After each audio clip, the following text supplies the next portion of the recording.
but in reality power would remain in the hands of Western oil companies. And Mossadegh refused to go along with this facade. He wanted real nationalization, both in theory and practice.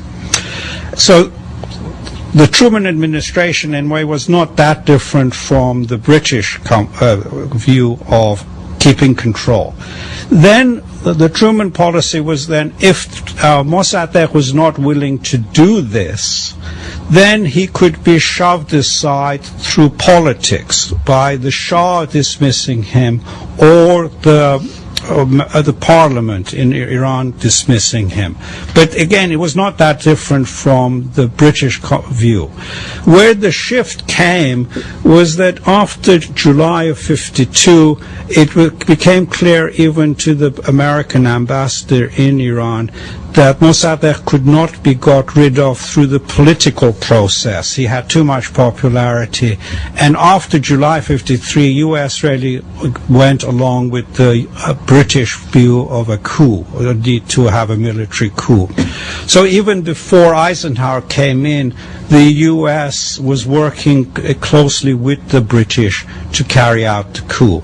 And what came out of the coup was, of course, the oil industry on paper remained Iranian nationalized, but in reality it was controlled by a consortium.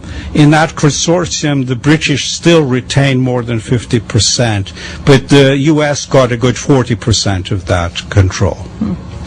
I said at the top, this month marks the 50th anniversary of America's first intervention in the Middle East. I should have said of America's first overthrow of a democratically elected government. But Stephen Kinzer, the statement that you make in your book, it is not far-fetched to draw a line from Operation Ajax, which the U.S. had called the coup, through the Shah's repressive regime and the Islamic Revolution to the fireballs that engulfed the World Trade Center in New York. Can you flesh that out? The goal of our coup was to overthrow Prime Minister Mossadegh and place the Shah back on his throne. And we succeeded in doing that. But from the perspective of decades of history, we can look back and ask whether what seemed like a success really was a success. The Shah, who we brought back to power, became a harsh dictator. His repression set off the revolution of 1979, and that revolution brought to power a group of fanatic, anti-Western religious clerics whose government sponsored acts of terror against American targets, and that government also inspired fundamentalists in other countries, including next door Afghanistan, where the Taliban came to power and gave sanctuary to Al-Qaeda and Osama bin Laden. So I think you can, while it's always difficult to draw direct cause and effect lines in history, see that this episode has had shattering effects for the United States. And let's consider one other of the many negative effects this has had. When we overthrew a democratic government in Iran 50 years ago, we sent a message, not only to Iran, but throughout the entire Middle East. That message was that the United States does not support democratic governments, and the United States prefers strongman rule that will guarantee us access to oil. And if those strongmen emerge, they will be allowed to treat their own people as they please. Now that pushed an entire generation of leaders in the Middle East away from democracy. We sent the opposite message that we should have sent. Instead of sending the message that we wanted democracy, we sent a message that we wanted dictatorship in the Middle East. And a lot of people in the Middle East got that message very clearly, and that helped to lead to the political trouble we face there today. Right after the Shah was deposed by the Ayatollah Khomeini in the Iranian Revolution of 1979, and then the Iranian students took over the U.S. Embassy. I'm wondering, Professor Abrahamian, how often did the press, and understanding through those hundreds of days that the hostages were held, go back to the 1953 coup and explain the fears of the students that in 1953 the Shah had fled, thinking that the coup had been fought back, and the U.S. brought him back, and that now that Jimmy Carter had allowed him into the United States, that they might be staging another possible coup, leading the students to fear this and to take the hostages.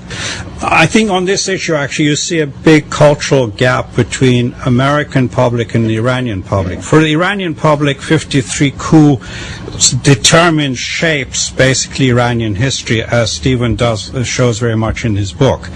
But for Americans, the 53 coup was something unreal for them. It wasn't something they were aware of. If they were aware of it, it was like Jimmy Carter saying, well, this was ancient history. For U.S., it may have been ancient history, but for Iranians, it was not. So when the students took over the embassy, they actually called it the den of spies because they knew that in 53 the coup had been actually plotted from the compound, the U.S. compound. So they were in that very building that they same took over. very building. And that for Iranians was a central issue.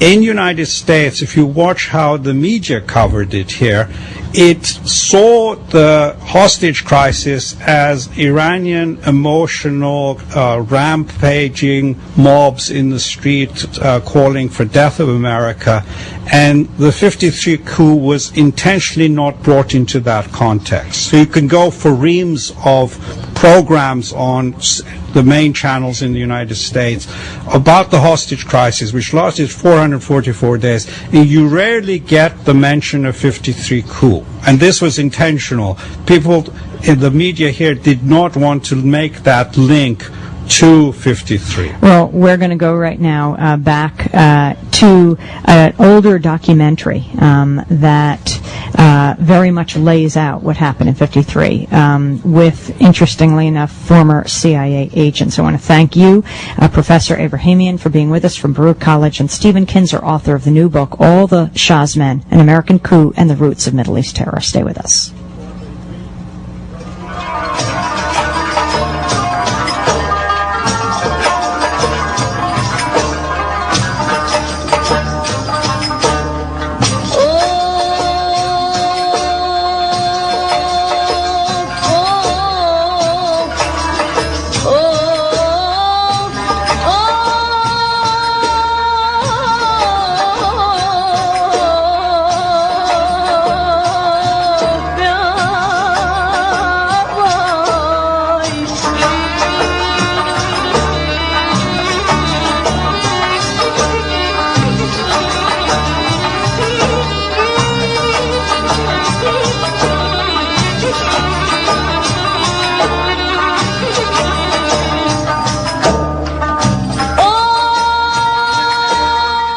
You are listening to Democracy Now! I'm Amy Goodman on this 50th anniversary of the CIA-backed coup against the democratically elected government of Iran. We turn now to a film that was produced by Grenada Television and Brian Lapping, part of a series called The Fall of Empire.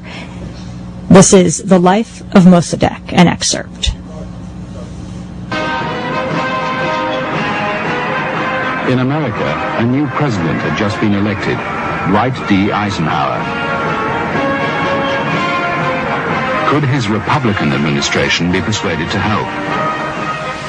British Foreign Secretary Anthony Eden went to meet him, taking men from MI6 and the Foreign Office to consult the CIA. We went there, really, I would have said, to persuade the Americans at that stage that we weren't going to get anywhere with Mossadegh, and that his remaining in power was very dangerous to both our interests, and also to tell them a little bit about the means we had at our disposal for changing the government. And we felt, after we'd been talking for some time, that they accepted that Mossadegh remaining in power would eventually lead to a communist takeover. It was my feeling then, it remains my feeling, that the British understood the extent of paranoia in this country concerning communism. Richard Cotton, former CIA agent. Joe McCarthy, and that the British consciously played on that fear in order to help persuade us to involve ourselves in the coup. Eisenhower appointed